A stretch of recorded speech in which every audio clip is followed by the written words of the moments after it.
Everyone, welcome back to my channel. आप देख रहे हैं सौम्या आर सिंह ऑफिशियल और आज के इस वीडियो में हम बात करने वाले हैं क्लास 8 का chapter 3 that is coal and petroleum. Coal and petroleum को शुरू करने से पहले कुछ बेसिक बातों के बारे में आइए जान लेते हैं। तो चलिए शुरू करते हैं।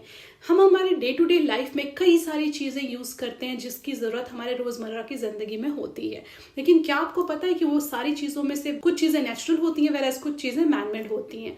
तो ये सारी चीज़ों का रिसोर्स क्या है, मतलब ये सारी चीज़ें मिलती कहाँ से हैं। तो उससे पहले जानते हैं रिसोर्स का डेफिनेशन। इस एनवायरनमेंट में जो भी चीज़ें मौजूद हैं जिसका हम इस्तेमाल करते हैं उसको हम रिसोर्स कहते हैं।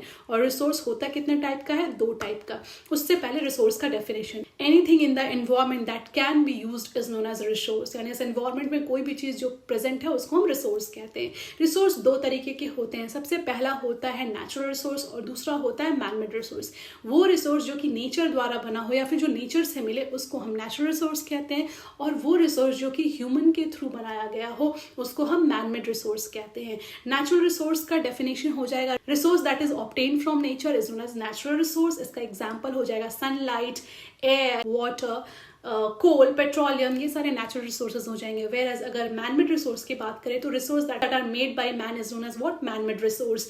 तो इसके एग्जांपल क्या हो जाएंगे? डैम हो जाएगा, रोड हो जाएगा, इंडस्ट्री हो जाएगा, है कि नहीं। तो ये थे रिसोर्स। लेकिन क्या आपको पता है कि नेचुरल रिसोर्स को 2 ग्रुप में क्लासीफाई किया गया है? जी हाँ, सबसे फर्स्ट जो ग्रुप है वो है inexhaustible natural resource, whereas जो दूसरा ग्रुप है वो है एग्जॉस्टिबल नेचुरल रिसोर्स। तो आइए इनको एक एक करके समझते हैं। सबसे पहले हम बात करेंगे इनएग्जॉस्टिबल नेचुरल रिसोर्स की।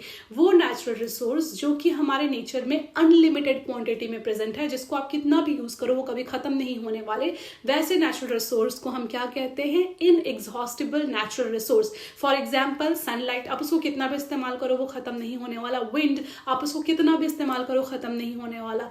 ठीक वैसे ही हमारे नेचर में कुछ ऐसे रिसोर्स हैं जो कि काफी लिमिटेड क्वांटिटी में मौजूद हैं, जिसको कि अगर आप ओवर यूज करोगे तो वो धीरे धीरे करके खत्म हो सकते हैं, और वैसे रिसोर्स को हम एग्जॉस्टिबल नेचुरल रिसोर्स के नाम से जानते हैं। For example coal, petroleum, natural gases, mineral, ये सारे एग्जाम्पल किसके हो जाएंगे? एग्जॉस्टिबल नेचुरल रिसोर्स के। तो ये तो आपको क्लियर हो गया कि एग्जॉस्टिबल और इनएग्जॉस्टिबल नेचुरल रिसोर्स कहते किसको हैं।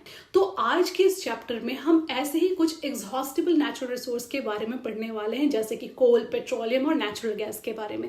तो हम इन सबको एक एक करके पढ़ेंगे, लेकिन इससे पहले हम आगे बढ़े हमें कुछ टर्म्स के बारे में जानना जरूरी है। जैसे कि सबसे फर्स्ट है फॉसिल्स। फॉसिल्स कहते किसको हैं? बहुत साल पहले जो प्लांट्स और एनिमल जो मर चुके थे वो बरीड होने की वजह से, सड़ गल जाने की वजह से उनका जो रिमेन है उनको हम फॉसिल्स कहते हैं। यानी the prehistoric remain of dead and decaying plants and animal buried under the earth million years ago is known as what? Fossils.